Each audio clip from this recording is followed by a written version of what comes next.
자, 셈의 족보입니다. 셈의 족보. 뭐 쭉 족보의 내용이죠. 그런데 여기서 얘기하는 족보의 메시지가 있습니다. 분명한 것은 이 족보의 목적이 뭐냐? 데라의 아들 아브라함으로 끝납니다. 그러니까 아브라함이 이 계보에, 그러니까 노아의 아들 셈의 후손, 함의 후손이 아니라 이 셈의 후손임을 이렇게 보여주고 있는 거예요. 이 족보의 시작, 우리가 두 길이 있다고 그랬죠. 모든 성경에 두 길.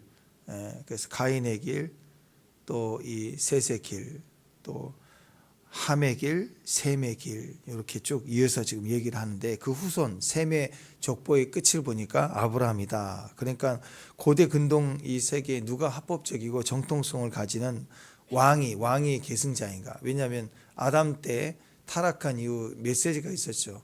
여기서 날짜 여인의 후손이 대적 마귀를 발로 밟는다, 박살낸다. 그 계보의 끝을 지금 계속 찾아가지고 있는 거예요. 누가 상속자인가? 누가 이 계보를 이어가는가? 누가 왕족의 흐름을 가져가고, 또 나중에 우리가 아는 다윗의 후손도 나오고, 그리고 메시아가 오는가? 그 길을 지금 계속 얘기를 하고 있는 것입니다. 그래서 이 11장에 그 셈의 족보가 데라의 아들 아브라함을 겨냥해서 그걸 목적으로 쓰고 있으니까 아담, 그 다음에 노아, 아브라함 이렇게 쭉 계보로 있는 거예요. 이 계보를 알려주려고 족보를 기록하고 있습니다. 자, 하나님은 아담을 지으시고 땅을 정복하고 다스리라. 그리고 나중에 그 후손이 비록 죄를 지었지만 그 후손에게 약속을 하셨어요. 뱀을 통해 역사했던 이 사탄, 그들을 발로 밟고 승리한다. 여인의 후손이 온다. 그 후손이. 그리고 그 계보를 노아 때 대심판이 노아에게 아브라함에게 했던 것 똑같이, 아담에게 했던 것처럼 똑같이 땅을 정복하고 생육하고 번성하라. 똑같은 메시지를 주죠. 그 계보를 쭉 이어서 이 노아의 아들 중에 셈의 흐름을 타고 결국 아브라함으로 이어집니다. 아브라함. 그 다음에 다윗이겠죠. 그렇게 이어지는 겁니다. 자, 그래서 하나님께서는 아담에게 주셨던 이 약속을 실현하기 위해서 흩어졌던 이 민족들 가운데 아브라함이라는 한 사람이 은혜로 선택을 받게 됩니다. 그러니까 이건 즉흥적인 게 아니죠. 그냥 네가 해 이렇게 되는 게 아니고 아담, 셋, 에노스, 노아, 셈 이렇게 쭉 계보를 위해서 아브라함이 선택을 받은 거예요.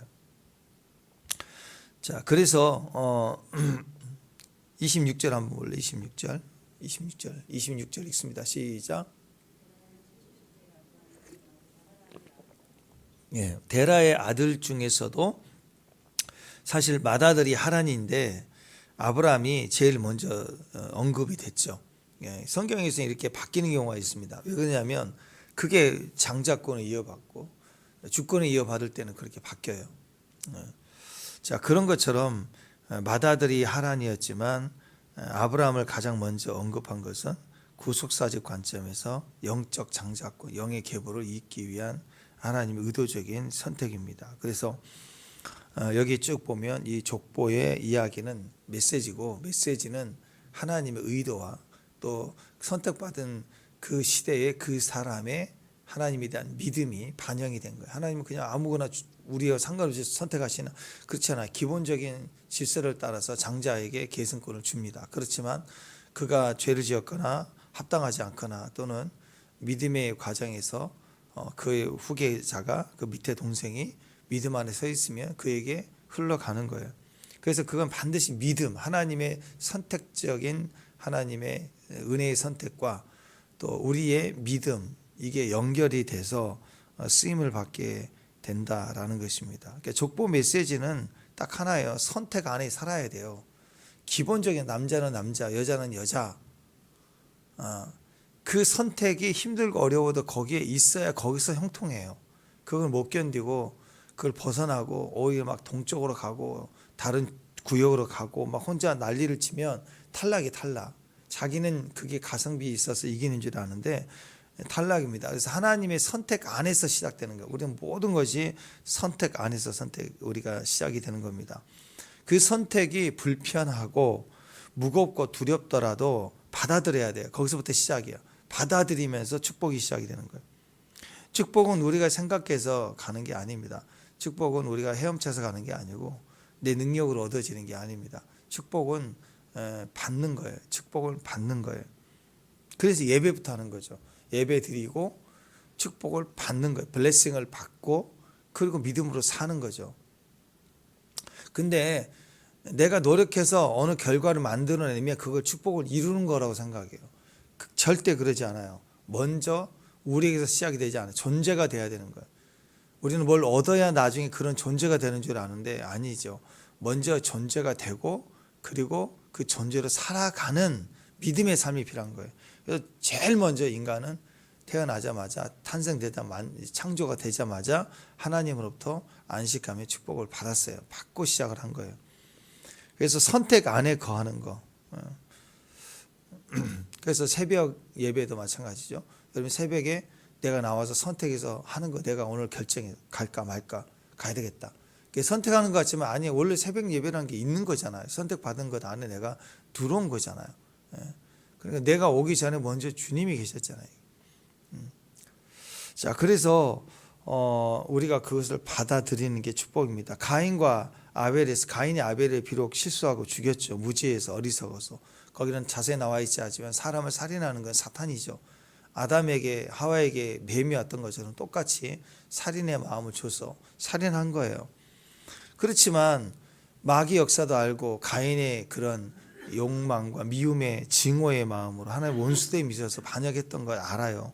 그렇지만 그 결과로 인해서 사랑하는 자기 자녀에게 하나님이 그 가인이 막 두려워하고 핑계하고 그럴 때 그냥 말도 안 되는 거잖아. 어떻게 살인해놓고 저렇게 뻔뻔하냐. 야 즉각 너 소멸돼 이렇게 할 수도 있지만 저주를 하잖아요. 그러니까 대상이 누구냐. 그게 굉장히 중요합니다. 사랑의 대상이에요. 하나님은 그를 사랑해요. 하나님은 사랑이세요. 그리고 하나님이 우리를 저주한 거예요. 그러면 하나님의 저주는 축복이라고. 그게 아무런 얘기를 안 하고 그냥 회복시켜주고 능력 주고 여전히 그 축복을 유지시켜주면 또 망해요. 또 누구 오면 또 죽일 거 아니에요. 그러니까 그 살인하는 죄의 결과에 대한 징계를 우리에게 주면서 그 안에 겸손해지고 낮아지게 하는 걸 통해서 우리를 보호해주는 거라고. 보호해주는 거라고. 그러니까 아담이 받은 저주, 하와가 받은 저주 다 마찬가지입니다. 그게 나를 제한하고 내가 죄를 지어서 당연히 내가 맞아야 되는 벌인 줄 알고만 있으면 안 돼요. 그게 나의 고장난, 내가 완전하지 못해서 또 넘어질 수밖에 없는 우리 존재의 모습을 브레이크 걸어주는 거라고. 그리고 그거 말고도 모든 것을 망하게 하고 감옥에 가다 놓은 게 아니기 때문에 그 말씀을 따라 그 브레이크를 건 상태에서 나머지를 마음껏 하나님께 믿음으로 나아가면 더 많이 창대해지는 거예요. 그래서 하나님의 그 제한과 하나님의 저주는 가만히 보면 엄청난 축복입니다. 예를 들어서 야 다윗아 내가 너를 보고 너 때에는 내가 멸하지 않지만 너를 보고 네 아들 솔로몬 엉망이지만 내가 솔로몬 때는 망하지 않고 그 아들 때에 내가 손을 보겠다. 주님 그러면 그건 내 손자까지 가서 큰일 나겠다가 아니라 축복입니다. 그건 제한이지만 그러면 다윗을 보고 그 아들이 잘못했지만 손자 때 간다 그러면 그 아들 솔로몬 정신 차리고 또 열심히 하면 그래 그럼 내가 너 보고 네 손자한테 네 아들한테 안 가고 그 다음에 가겠다. 넥스트 계속 넘어갈 거 아니야. 하나님 계속 짐승이 이제 그거 아니에요. 피를 보고 넘어가 준 거예요. 피를 보고 넘어가지고 계속 그런 거 아니에요. 온전할 때가 오겠죠. 그건 아직 온전할 때가 우리 뜻이 아니니까 예수님이 와서 짐승의 제사를 폐할 때까지 우리가 할 일은 짐승을 잡는 일을 통해서 계속해서 넘어가야 되는 거예요. 우리에게 준 아담의 저주 이런 모든 저주도 마찬가지입니다. 가인이 그가 보란 듯이 거기에 저주를 받은 자리에 선택에 머물러 있으면서 나머지 할 게 너무 많아요. 예전에 어떤 분이 고민을 엄청 하더라고요. 와인집을 하면 될 것 같다는 거예요. 요즘 와인이 뭐 술집을 그런 건 아니지만 그 수입을 해다가 뭐 거기서 돈 좀 벌었을 거예요. 한참 우리나라가 뜰 때니까 와인이. 와인샵을 딱 전문 와인샵을 해서 이렇게 유통을 하면 그것만 파는 거니까 여기서 먹고 마시는 게 아니라 백화점이 선물로 하는 그 와인집 한다니까 엄청 고민을 하는 거야. 아까 왜 못해요? 술이라는 이미지에 하나님 앞에 내가 집사님인데 할 수 있을까 막 그러면서도 그건 또 아닌 것 같고 외국을 다녀보고 하니까 엄청 고민을 해요. 그래서 제가 그랬어요. 마음이 불편하면 해서는 안 된다고.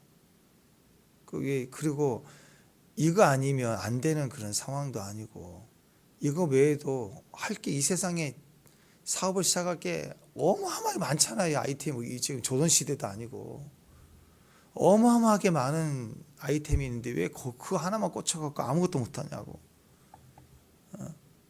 그러니까 딴 거 하기 이제 시작한 마음의 결정이 쉬워지죠. 그 한마디 했더니 얼마나 마음이 무거웠겠어요. 주께서 말씀하십니다. 이름을 포도원으로 하세요. 빈야드로 하세요. 막 이랬지만 얼마나 좋을까요. 뭐. 근데 그렇게 해서 해준다고 되겠냐. 마음이 깊은데 벌써 그 질문을 하는데 찝찝한 게 남아있으면 그건 그 사람이 하면 안 돼요. 뭐든지. 자기가 불편하면. 걸려있으면 안 되는 거라고. 하나님의 저주는 우리를 박살나고 무너지고 감옥 보내 그런 거 아니에요. 하나님이 주시는 저주, 맴매, 축복입니다. 그 달게 받고 선택 안에 있으면 우리는 더 많은 가능성과 확장이 있어요. 다른 거 마음껏 할 수 있다. 선악과 하나잖아요. 그 제한이 있어야 하나님을 의지할 수 있고 나머지는 먹을 게 너무 많은 거예요. 너무 많은 거예요. 얼마든지 먹을 수 있어요. 우리가 그렇게 인간의 생각이 그렇다는 거. 그러니까 가인이 반역을 하기 시작하죠. 그래서 거기 안에 꽂혀가지고 보란 듯이 하나님을 거역하고 일부러 하나님을 떠나가고 에덴의 동쪽으로 가고 거기서 애 낳고 보란 듯이 사는 거예요. 그리고 막 힘을 길러서 도시를 건설하고 성을 쌓고 강해 보이고 세상에 그 어떤 족속보다 더 강하게 서가고 결국 그 선택으로 세상적인 성공을 이루지만 그게 결과적으로 망하는 거 아니겠습니까? 하나님을 떠나면 중심을 잃어버립니다. 굳이 그 싸움을 하면 이겨버리려고 하나님을 이겨먹으려고 한다고. 중심이 없는 인생이죠. 흔들리는 거예요. 중심이 없는 인생이 흔들리니까 자꾸 타협해요. 제껴요. 이거하고 저거하고. 상황에 끌려가요. 상황 이길 만한 물질과 힘을 가져서 남들은 강한 자라고 얘기하는데 본인은 늘 타협해요. 늘 끌려다니는 거예요. 근데 말씀이 딱 임하면 절대 요동하지 않아요. 다니엘 세 친구들에게 그 왕이 흔들리잖아요. 왕이 흔들리니까 자꾸 설득하려고 하고 기회를 준다고 내가 너를 살려준다고 하면서 이렇게 해라 저렇게 해라 막 설득을 하잖아요. 근데 상황적으로는 불속이 잡혀 들어갈 수밖에 없는 세 친구들은 정확했어요. 흔들리지 않아요. 말씀 안에 딱 써서 내 하나님이 살리신다. 그리 아니하실지라도 감사하다 하고 들어가잖아요. 그게 중심성입니다. 바른 선택을 하면 세상 두 쪽 나도 그냥 가는 거예요. 딱 간다고. 잘못된 선택을 했을지라도 비록 실수였고 무지하고 또는 때로는 의도적인 죄를 지었어도요. 그 순간을 못 이겨서 죄를 지었어도 바로 하나님이 우리 안에 말씀을 보내서 말씀이 임하면 그 길이 잡혀요. 잡힌다고. 상황 잠깐 넘어가는 게 승리 아니라고. 그냥 잡히면 상황을 하나 이기지 못해도 다 전체를 이기게 하십니다. 그래서 인간에게는 우리 인생에는 숙명론 그런 거 없어요. 점쳐서 딱 이렇게 된다 그러면 되는 게 아니라고. 요즘 계속 그 MBTI 뭐 T냐 뭐냐 얘기하는데 그거 여러분 자꾸 착각하는데 그건 예언이 아니에요. 현재의 상태를 체크하는 거예요. 그게 사람이 아무리 안 바뀌어도 3년 뒤에는 싹 바뀐대요. 조사하면 또 바뀐대요. 빠른 사람들은 뭐 3개월, 4개월마다 바뀌어요. 기질은 바뀌어요. 끊임없이 현재 내 마음의 상태인가 어떤가를 반영해주고 현재 일어나는 혼돈된 생각과 상담을 할 때 기질과 상황을 판단해 주는 거죠. 이거 계속 바뀌어요. 그리고 조금 아는 사람들 해보고 또 여러 번 체크해보고 본인이 공부를 할 때 그 보면은 안 나올 걸, 그거 제대로. 왜냐하면 나는 알거든. 이거 체크하면 어떤 게 나온다는 거. 그 다 명확하지 않잖아요. 답을 달아가는데 체크하는데 체크하는데 어떤 건 어떤 게 애매한 것들을 체크할 때 내가 의도적인 잠재의식에 내가 결정하는 거에서 이게 바뀌어요. 얼마든지 내가 하고 싶은 대로 바뀐다고. 기질은 그래요. 그게 정확하게 혈액 검사처럼 수치가 나와서 결정한 게 아니니까. 그래서 우리 이진 주사님 같은 분은 그거 하라 그러면 마음대로 자기가 만들 수 있어. 그죠? 나는 티 나올래 뭐 나올래. 뭘 의도하는 거 아니까 착착 체크해 갈 거 아니에요. 근데 그걸 무슨 굉장한 뭐 답을 얻은 것처럼 나는 그런 존재인 것처럼 아니라고. 가장 쉬운 방법이 지적인 성향, 의지적 성향, 감정적 성향이지만 이것도 영성이 균형을 이루게 됐다고. 시작은 그렇게 되지만 감정의 영역이 지적인 영역으로, 지적인 영역이 의지적 영역으로 바뀌면서 온전한 균형을, 성경적 균형을 이루어가는 거예요. 영은 계속해서 발달해 가는 거예요. 성장해 가야 되는 거예요. 운명론처럼 받으면 안 돼요. 그래서 점치는 거나 이런 건 대부분 데이터라고 하는 거 운명론처럼 온다고. 지금 주식하는 거나 코인하는 것도 전부 요즘 컴퓨터로 해가지고 전부 예측을 하거든요. 근데 그렇게 해도 달라지는 거예요. 의도하면 틀어지는 거라고. 그래서 전적인 운명론이라는 건 절대 없습니다. 중심이 흔들리는 것은 전부 세상이에요. 그래서 말씀이 들으면 모든 게 바뀌어요. 영이 바뀌고 혼이 바뀌고 육신이 바뀌는 거예요. 기질도 바뀌어요. 말씀이 들어오면 꺾이는 거예요. 싹 바뀌어요. 사람이 완전히 달라지는 감정을 소유하게 되고 또 선택을 소유하게 됩니다. 의지를 선택하게 되는 거예요. 아무리 내가 성향에 어떤 성향을 가져도 귀신 한번 들려보세요. 이상해져 버립니다. 사람이. 이상한 말을 하고 이상한 행동을 해요. 멍청해지는 거예요. 그럼 영적인 힘이 그렇게 커요. 또 정상적인데 어떤 굉장히 외적인 충격을 받아요. 정신적인 충격을 받고 엄청난 사랑의 상실을 경험하고 그러면 사람이 이상 멍해져 버리는 거예요.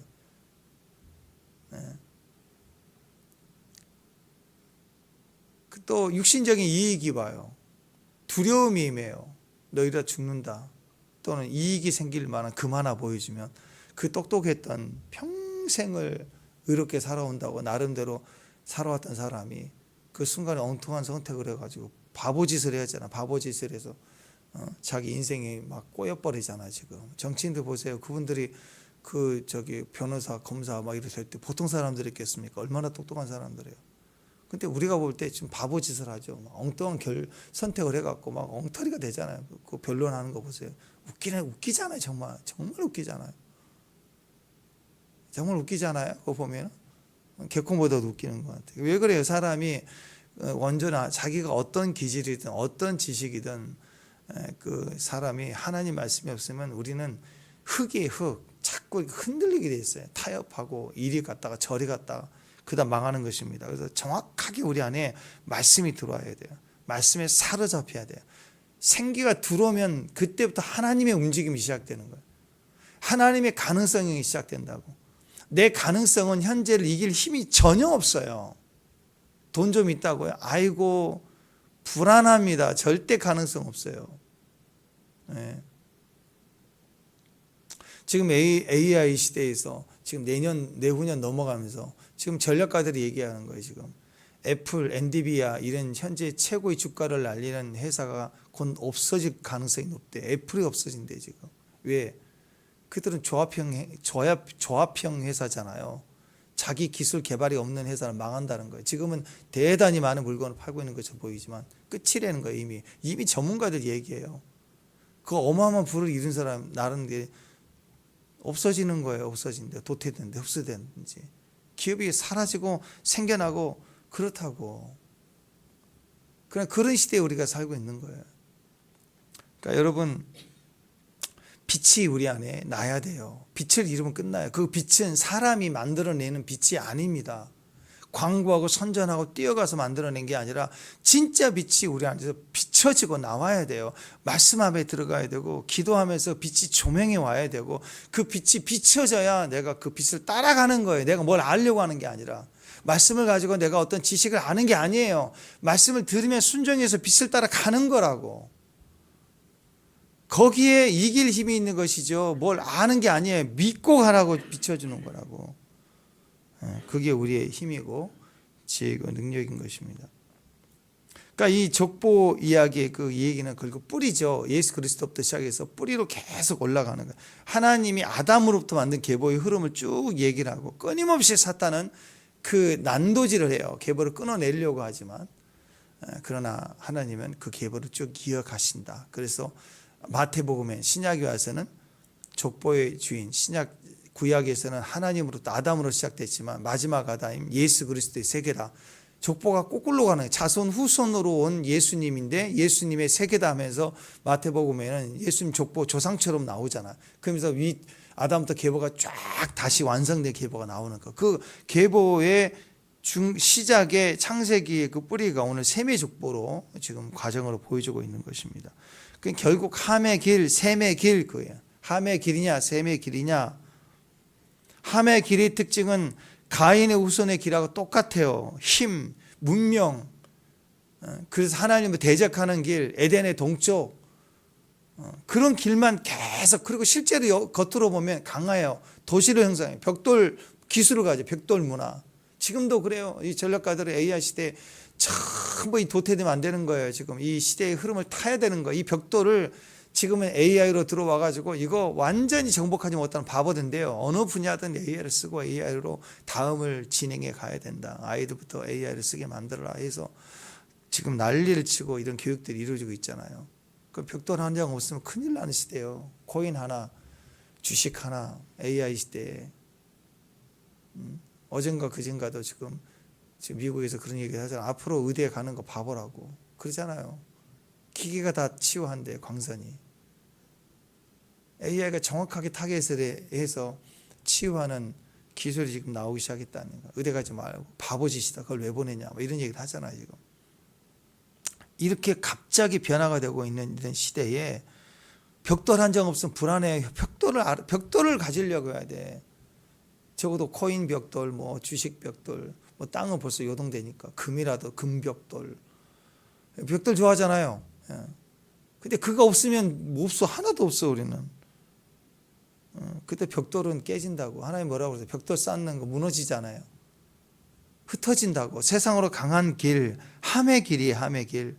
실제로 강해 보여요. 건축하고 도시를 건설하고 탑을 만들고 벽돌의 힘이라고, 벽돌의 힘. 근데 셈의 길은 하나님께 예배하는 길이에요. 두 길이 달라요. 하나는 대적이고 하나는 예배예요.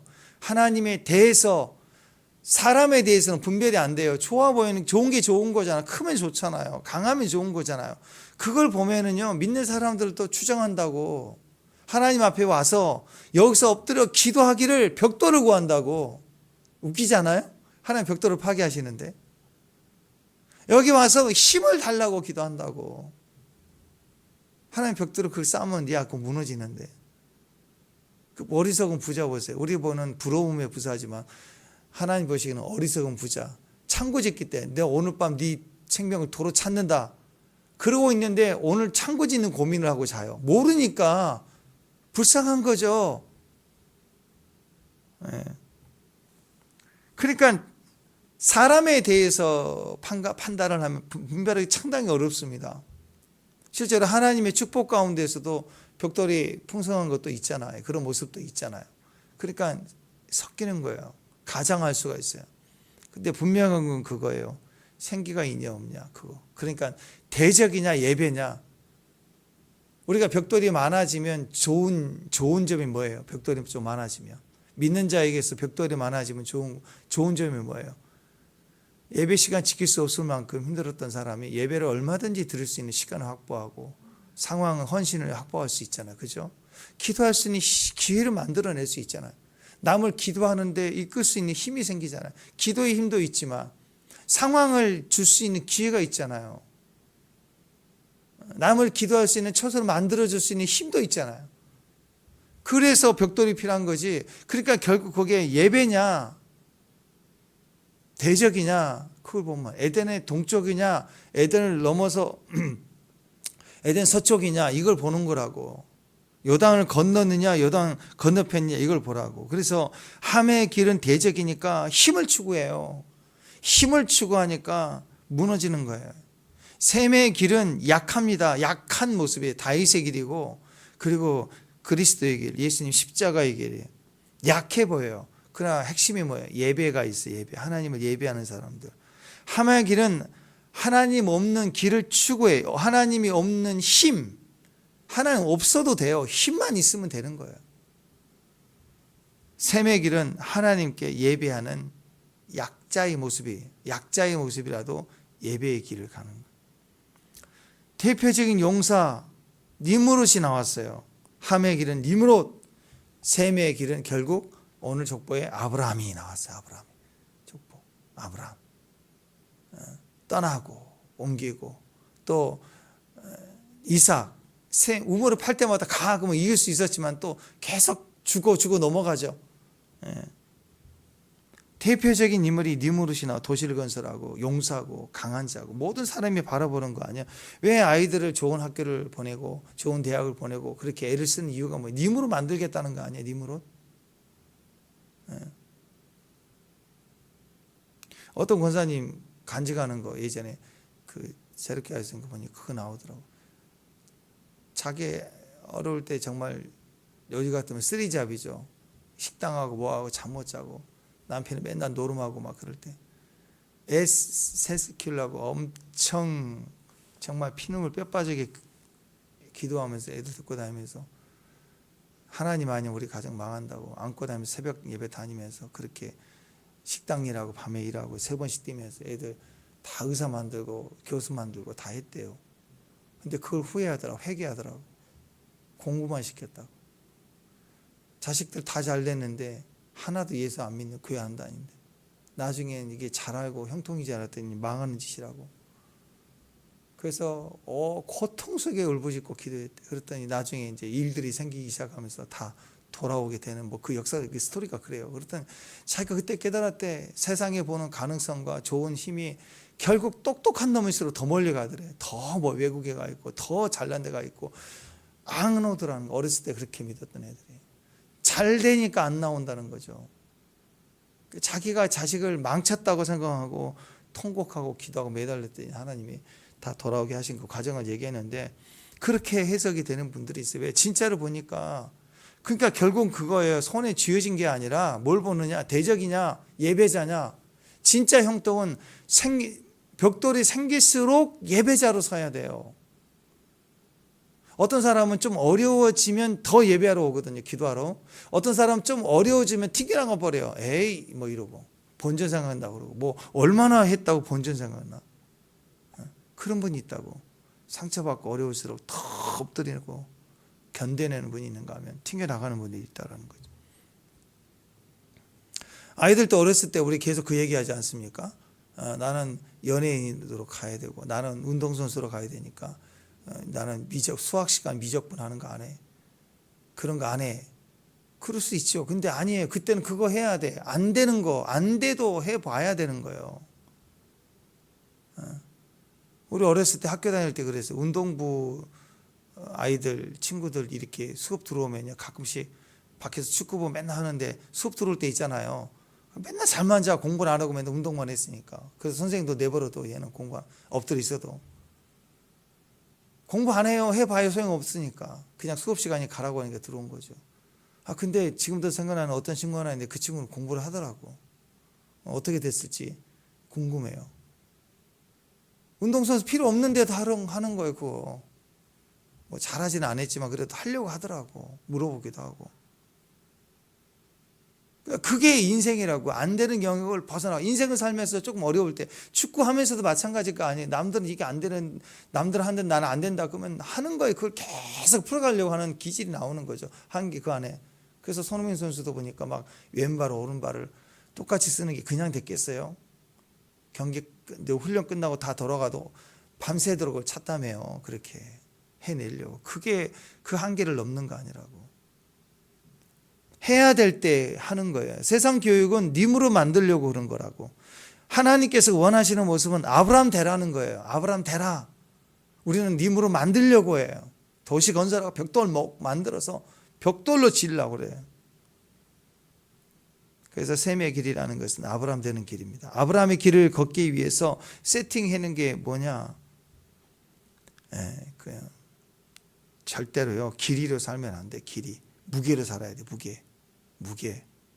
1년을 살아도 무게가 있어야 돼요. 근데 1년이 아니라 30년을 살아 더 쭉 늘려갖고 근데 무게가 하나도 없어. 바람 든 인생이야. 길이만 늘리면 무슨 의미가 있어요. 오늘 저기 나오는 이 26절까지 쭉 셈의 족보 쭉 나오잖아요. 창세기 5장에서 아담부터 셈까지예요. 창세기 5장에 보면 아담에서 셈까지 10대, 그리고 셈에서 또 아브라함까지가 10대예요. 10대, 10대 이렇게 딱 이렇게 나오는, 의도적으로 이렇게 배치한 것 같아요. 근데 수명을 좀 보자고. 수명을 보면 여러분 아는 것처럼 우리가 이제 창세기 지금 11장까지 왔으니까 아담부터 시작해서 노아까지는 주로 대홍수 이전까지는 900살 때 막 800살, 900살 이렇게 살았잖아요. 기억나죠? 아멘. 네, 그때는 나이가 거의 900대 왔다 갔다 했잖아요. 그러니까 그때 아담의 7대 손이 에녹이 365년 살았다. 그건 일찍 간 거, 요절했다. 요즘 얘기면 요절했다. 왜? 다들 900살 때 사는데 300살 때 살았으니까 그 일찍 죽었네. 그렇게 된 거라고. 그렇게 판단된 만큼 그렇게 오래 살았어요. 길이가 길었다고. 인생의 길이가 길었다고. 평균 900대까지 살았으니까. 근데 셈에서 에벨까지 오늘 16절 17절 보세요. 오늘 16절 17절 16절 시작. 에벨은 34세에 벨렉을 낳았고, 벨렉을 낳은 후에 430년을 지내다 자녀를 낳았다. 그러니까 에벨이 34세에 아들 낳고 벨렉을 낳은 후 430년, 그러니까 플러스 하니까 464년이에요. 그러니까 이때 사람들 그 16, 17절 앞뒤를 쭉 보세요. 보면은 대부분 400살, 500살 요리 왔다 갔다 한다고. 그러니까 홍수 이전에는 900년대 왔다 갔다, 여기는 400대, 500년대로 왔다 갔다 했다고. 좀 줄어들었어요. 그 다음에 벨렉에서부터 아브라함까지를 보면 또 한 200년 왔다 갔다 해요. 18절 19절 보세요. 18절 19절 시작. 벨렉은 30세에 르우를 낳았고 르우를 낳은 후에 209년을 지내며 자녀를 낳았다. 30세 209년, 그러니까 239년이죠 200살 때 살아요. 그러니까 나이가 홍수 이후로 이전에는 900대, 500살 때, 이제는 200살 때, 200, 300살 때 이렇게 가다가, 우리 아는 것처럼 이제 시편 90편, 모세가 쓴 시편, 거기 보면 우리가 잘 아는 말씀이죠. 인생이 어때요? 연수가 70이고 강건하면 80이다. 그러니까 200살 때 이 얘기하면 웃기죠. 근데 대부분 우리 시대와 비슷하니까, 보통 인생은 70이야. 그리고 강건하면 80이야. 그럴 때 공감이 되죠. 모세 때는 우리와 비슷했다고. 큰 병이 안 나면 이렇게 살았다고. 이렇게 생각이 됩니다. 그러니까 나이라는 건 계속, 수명은 이제 점점 줄어들었어요. 줄어들었다, 이렇게 볼 수 있어요. 이건 뭘 의미해요? 뭘 의미해요? 이게 메시지예요. 수명은 길이가 아니라는 거예요. 하나님이 우리에게 이렇게 일을 허락하실 때 그럼 점점 줄어서 인간 수명이 10년이 될까요? 아니죠. 네. 연수가 70이고 강건해, 진짜 건강하면 80이다 이렇게 생각할 때 우리는 60에 환갑잔치 했잖아요. 옛날에 평균 수명이 전쟁도 있고 그랬지만 50세 왔다 갔다 많이 죽었잖아요. 근데 60이라 그러는데 요즘 웬만한 큰 병 없으면 90대 100까지 다 살아요. 요즘에는 또 올라가고 있죠. 그렇지만 이제 한계이긴 하죠. 한계이긴 하지만 결국 우리에게 얘기하는 건 수명을 늘리는 건 의미가 없어요. 예수님 보십시오. 또 많은 사도 바울과 같은 사람들 보세요. 길이는 짧지만 굉장히 귀하고 아름다운, 스데반도 그렇고 너무나도 아름다운 인생을 삽니다. 왜 그럴까요? 거기에는 무게가 있어서 그래요. 무게. 인생은 무게예요. 무게. 존재감. 한 시간을 같이 모여서 얘기하고 식사를 하고 대화 나누고 교제 나눌 때 무게가 있어야죠. 무게. 그죠? 누구랑 대화했느냐? 사랑하는 자와 대화하고 친밀한 사람 대화하면 무게가 있잖아요. 꽉 찬 행복이 있잖아요. 근데 한 3시간을 앉았는데 막 힘들고 따분하고 가치 없고 쓸데없고 막 떠들기만 하고 의미 없고, 그건 나가고 싶죠. 길이가 아니라고. 시간을 늘리는 의미는 전혀 아무런 의미가 없는 거예요. 그러니까 우리 이제 이거 생각해야 됩니다. 인생은 무게로 살아야 됩니다. 인생은 길이로 사는 게 아니에요. 그래서 오늘 여러분 이 시간 기도가 중요한 거예요. 여기다 하나님 무게를 담아버려야 돼요. 내 기도에, 내 언어에 하나님을 담고 가야 돼요. 흙덩어리, 흙이잖아요. 저와 여러분은. 여기다가 생기를 더 담고 하는 거예요. 그게 인생이에요. 우리 인생은 무게로 사는 것입니다. 그러니까 장례식 치를 때 저와 여러분이 생각해야 됩니다. 우리가 장례식장 가면 보통 이렇게 물어보죠. 몇 세에 돌아가셨어요? 뭐 큰 사고 아니면 보통 그거 물어보지 않나요? 어떻게 돌아가셨어요? 뭐 사고로 뭐 그럴 수 있지만 어떻게 쓰러졌습니다. 뭐 이런 얘기도 하겠지만 보통 몇 세에 돌아가셨냐고. 그래서 나이가 많으면 참 좋은 호상이다. 뭐 이런 얘기도 하지 않습니까? 대부분 그거 물어봐요. 몇 세에 돌아가셨습니까? 근데 솔직히 오늘 말씀의 기준으로 본다면 길이는 그게 뭐가 중요해요? 솔직히 95세에 돌아가셨습니다. 그게 굉장한 은혜예요. 그러면 어떤 분은 한 60세, 65세에 돌아가셨습니다. 그러면 막 엄청난 수치고 부끄러움입니까? 그건 아니죠. 어떻게 돌아가셨는가? 무엇하다 돌아가셨는가? 더 정확히 얘기하면 뭘 이루고 가셨는가? 그게 중요한 거죠. 그러면 일찍 돌아가셨어도 어떠한 굉장한 업적을 이루고 사명을 이루고 돌아가면 일찍 돌아가신 분도 축복이고 기념이고 칭찬이고 자랑이 되는 거예요. 근데 길이만 길어. 100세 넘었어. 그러면 100년을 사셨는데 뭘 하고 갔는가? 없어요. 그냥 먹고 자고 싸고 그냥 건강히 지내갔다. 나쁜 것도 아니겠지만 성도의 삶에 있어서는 이건 굉장한 부끄러움이 될 수 있습니다. 성도의 삶에 사명이 없이 길이만 있다 갔다. 여러분, 대통령이 됐어요. 그럼 그게 보통 일이 아니죠. 얼마나 명예이고 자랑이고 축복이 되는 거 아니에요. 근데 대통령 하는 동안에 나쁜 일을 해서 이렇게 좀 잘못돼서 탄핵도 가는 거 말고 대통령 기간 동안 아무것도 안 해서 경찰서장이 아무것도 안 해. 검찰장이 아무것도 안 해. 아무것도 안 하고 임기만 마쳤다. 그건 수치 아니에요, 수치? 뭔가 해야죠. 그 힘을 실어줬으면 자기 명예에 막 기념비만 세웠다. 그건 정말 웃기는 거 아니에요. 영원히 욕을 얻어먹는다고. 영원히 욕을 얻어먹어. 마찬가지입니다. 중요한 건 그거예요. 뭘 이루다 가셨는가. 적어도 저와 여러분이 죽을 때는 우리 가족들이 소개할 만한 게 좀 있어야 되지 않아요? 오늘 이 메시지를, 이 족보를 본 사람들은 하나님이 우리에게 주신 사명, 뜻을 그래도 이루어가는 그 모습 속에 돌아가심이 있어야 된다고. 우리 자녀들이, 우리 가까운 지인들이 다 그것을 인정할 만한 방향성은 있어야 돼요. 그렇게 살아가야 되는 게 맞는 거예요. 그래서 이런 목적을 이루셨습니다 라게 하는 게 우리 장례식이에요. 장례식 준비하세요. 지금부터 축복합니다. 축복합니다. 세 가지는 정해졌죠. 세 가지. 평생 예배하다 가셨습니다. 평생 기도자였습니다. 쓰라고 이 셋 중에 하나를 묘비명에 그냥 예배자, 기도자, 선교자, 기도, 예배, 선교 세 개는 정해졌잖아. 선교하다가 계속 선교하다 가셨습니다. 예수님 보십시오. 33년을 사셨는데 목적을 이루고 사셨습니다. 어떤 사람은 100세를 살아도 왜 살았는지 모르다가 그냥 살다가 죽었어요. 그럼 지옥 간 거예요. 지옥. 예수님 안 믿으면 가는 거. 그래서 분을 저주하는 게 아니라 예수님 안 믿으면 인간은 사명이 없어요. 똑같아요. 짐승하고. 바울의 인생이 짧다고 누가 말할 수 있겠습니까? 예수님 33살의 인생이 짧다, 잘못 살았다, 누가 그런 말을 할 수 있습니까? 비참하게 무죄인데 죄인으로 순교당하고 처형당하고 죽으셨지만 가장 강력한 거 아니에요? 강력한 거.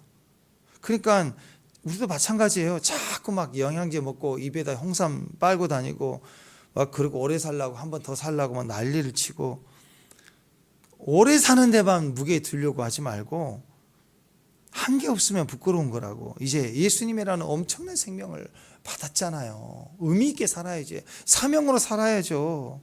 목적을 이루는 삶을 살아야죠. 바울은 그랬어요. 사도행전 20장 24절 보면 내가 달려갈 길 주 예수께 받은 사명 곧 하나님의 은혜의 복음을 증거하는 일을 마치려 하면은 나의 생명조차 조금 더 귀한 것으로 여기지 아니한다. 사명이라고. 사명. 생명을 어디다 쓸 것인가? 정해줄게요. 사명에다 쓰는 거. 누구 아빠, 누구 엄마, 누구 아내, 누구 남편 이렇게 사는 거 아니라고. 사명으로 살아야 돼. 지금은 막 그렇게 원망하고 싫어하고 그럴 것 같아도 지금 많은 분들이 그 얘기 하잖아요. 자기 엄마가 너무 싫었대. 왜? 우리 엄마는 매일 11조하고 지나간 사람 구제한다고 다니고 자기들 어렸을 때 밥 먹으라고 때로는 맨날 밥솥이 제대로 있었나요? 우리 해서 먹고 가라고 관심도 안 가지고 맨날 전도 간다고 그래서 교회 안 간다고 맨날 그랬다고. 근데 그 아이들이 나중에는 반감 갖고 그랬지만 결국에는 한결같은 사명 길 가운데 자기들이 꺾여서 그 길 가잖아요. 또 그 얘기 다 하잖아요. 원정수 원사님도 그렇고 뭐 나중에 목사님 되셨지만 그분도 그렇고 뭐 김미진 간사님과 그분도 그렇고 다 부모가 철저히 기도 말씀으로 살 때 막 버린 자식이냐고 우리한테는 먹을 것도 안 주냐고 막 그렇게 싫어하고 그런 시간들이 있어도 결국 그 나중에 그 과정에 쓰잖아요. 그 미얀마 선교사님 그 얘기도 있잖아요. 막 피부 모기 물려서 진물 나고 울면서 한국 보내달라고 울고 5살 6살 때 애들이 여기 싫다고 막 선교사님 마음이 얼마나 아팠겠어요. 근데 그 아이들이 거기를 탈출하려고 대학을 한국 간다고 고등학교 때까지 참고는 한국으로 도망가죠. 다시는 안 간다고 그랬는데 결국은 대학 졸업하고 대학원을 갔다가 신학 가가지고 선교사 돼가지고 다시 파송받아 오고 뭐 그렇게 되잖아요. 그게 왜?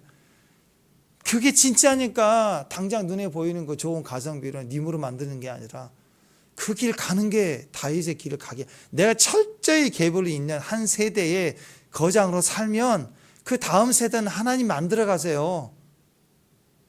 그래서 오늘 이렇게 당장 설득 안 되고 반대로만 가는 거 자식들이 그런 것 같아도 철저히 내가 믿음의 삶을 살아내고 기도의 삶을 살아내고 예배의 삶을 살아내면 자녀들이 그 길 간다고 보세요. 가성력에 딸려서 그냥 따라가요. 보여주는 게 보여주는 거 삶을 통해서. 예수님 만나보셨나요? 여러분? 엄청난 사명을 주었기 때문에 예수님 나타나서 만나본 적이 있기 때문에 여기에 이렇게 새벽부터 나와 계시나요? 사도 바울은요. 조금 좁혀봅시다. 사도 바울은 예수님 제자, 진짜 제자였나? 아니었잖아요. 근데 12제자 다른 제자보다 더 강력하게 뭐 다 강력하다고 뭐 의미를 비교할 수는 없겠지만 그래도 그 의미의 바톤을 이어가잖아요. 왜 그래요? 눈으로 보는 게 다가 아니니까 그래요. 무게예요, 무게. 그러니까 내가 내 세대 사명을 잘 감당하면 다음 세대는 그 다음은 하나님 그 다음 세대를 또 이어가세요. 내가 대충 살면 그래서 다니엘 세대가 중요한 게 아비 세대가 중요하다고. 애들을 만들려고 하지만 님으로 만들지 말고 아비가 다니엘처럼 살면 되는 그 세대가 그냥 그대로 흘러가요. 설득이 안 되는 것 같고요. 그 길 가는 것 같고 반항하는 것 같아도 그냥 내 길 꾸준히 가면 돼. 그 시대 영적 거장의 시대에 그 사람만 있으면 되는 거예요. 나머지는 하나님이 다 이어서 갑니다. 잘 먹고 잘 사는 벽돌신앙 가면 허망한 인생 되고 무너집니다. 길이 살겠다고 하는 건 없어집니다. 그러나 우리 사명 붙들고 가면 하나님이 살아가게 해주세요. 사람이 꼭 무게로 사는 영적 임재로 무거워지는 것. 무게가 뭐예요? 카보드죠. 영광이란 단어예요. 영광, 하나님의 영광, 무게로. 그래서 임재 안에 우리가 예배 중에 영광이 임하면 무거워지는 거, 묵직해지는 거예요. 카보드, 무게감이 있는 거예요. 그 무게감이 있는 저와 여러분 되시길 원합니다. 기도하겠습니다. 하나님 길이 사는 것이 아니라 무게로 사는 하나님의 귀한 백성들 또 사명을 가진 예배 기도 선교로 사는 믿음의 귀한 종들 무겁게 사는 잘 사는 게 아니라 무겁게 사는 믿음의 종들 되게 하옵소서. 예수님 이름으로 기도합니다.